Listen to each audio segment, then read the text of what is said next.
ஹரே கிருஷ்ணா. திருப்பாவை பாசுரம் 14.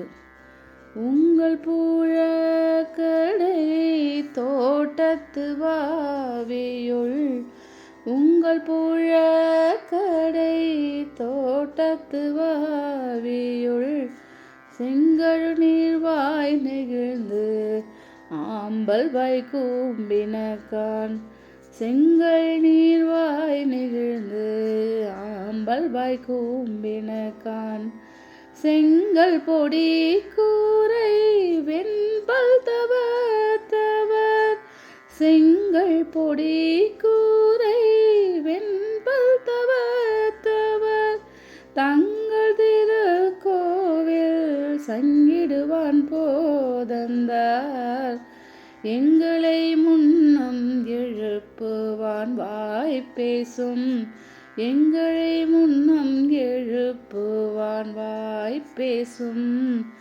நங்காய் எழுந்தேனாய் நானாதாய் நாவுடையாய், சங்கொடு சக்கரம் ஏந்தும் தடக்கையன், பங்கைய கண்ணானை பாடலொரெம்பாவாய்.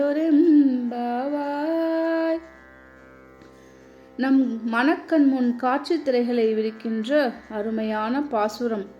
ஆண்டாளின் அதி அற்புதமான கற்பனை இயற்கை வருணனையாக இப்பாசுரம் கருக்கொண்டுள்ளது. கற்பனை சிறகு கட்டி பறந்து கிருஷ்ணாவதார காலத்து திருவாய்ப்பாடிக்கே சென்று விடுகிறார் கோதை நாச்சியார். நான் எல்லோருக்கும் முன் படுக்கையை விட்டெழுந்து வந்து உங்களை எல்லாம் எழுப்புவேன் என்று உறுதியாக கூறியவள் இன்று இன்னும் உறங்கிக் கொண்டிருக்கின்றாள். அவள் கூறிய சொற்கள் குறைப்பட்டு போய்விட்டன. ஏனெனில் பிறரை எழுப்ப மறந்துவிட்டதும் அல்லாமல் தன்னையே தான் எழுப்பிக் கொள்ளாமல் இன்னும் அவள் உறங்கிக் கொண்டிருக்கிறாளே.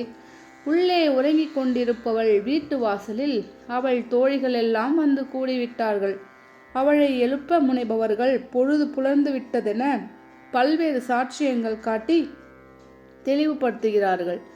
என்னுடைய வீட்டிற்கு பின்னால் அமைந்திருக்கும் தோட்டத்தின் கிணற்றில் செங்கழநீர் பூக்கள் பூத்து ஆம்பலாம் குமுத மலர்கள் வாய்மூடி கொண்டன என்கிறார்கள். உங்கள் புழக்கடை தோட்டத்து வாவியுள் செங்கழுநீர் வாய் நெகிழ்ந்து ஆம்பல் வாய் கூம்பினக்கான். காலை காட்சியின் மாற்றி இவ்வடிகளில் தெரிவுற புலனாகின்றது. இந்த சொற்களை தேர்ந்தெடுத்து சிறந்த இடங்களில் சிறந்த முறையில் அடுக்கும் ஆண்டாளின் கவிதை மாற்றியும் கவினுற விளக்கமுறுகின்றது.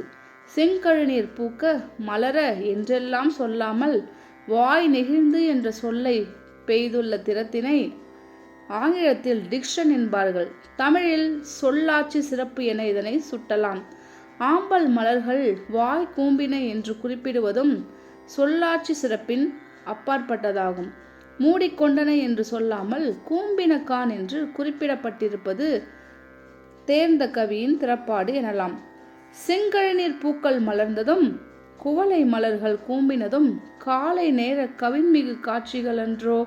தாமரை கதிரவனின் வரவு கண்டு பூரிப்பதும் குவளை சந்திரனின் வரவு கண்டு நெகிழ்வதும் இயற்கை.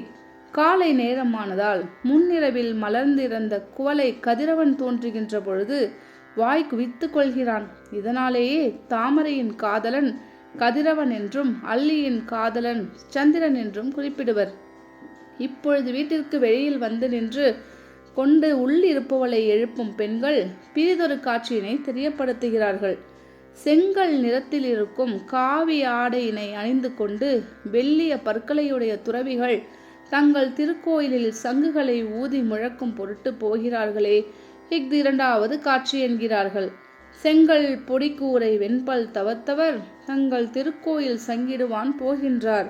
செங்கழுநீர் வாய் நெகிழ்தலும் ஆம்பல் வாய் கூம்புதலும் ஒரே அடியில் அமைந்துள்ள முரண்தொடையாகும். இவ்வடிகளிலும் செங்கல் பொடிக்கூரை என்றும் வெண்பல் தவத்தவர் என்றும் ஒரே அடியில் இடம்பெற்றிருப்பது முரண்தொடை நயமாகும்.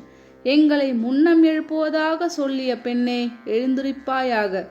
நாணப்படாத நாவினை உடையவளே, எழுந்திருப்பாயாக. ஒரு கையில் சங்கும் பிறிதொரு கையில் சக்கராயுதமும் கொண்ட விசாலமான கைகளை உடையவனாகிய தாமரை கண்ணனை பாடுவாயாக என்று கூறி அவளை எழுப்புகின்றனர். ஆண்டாள் திருவடிகளே சரணம்.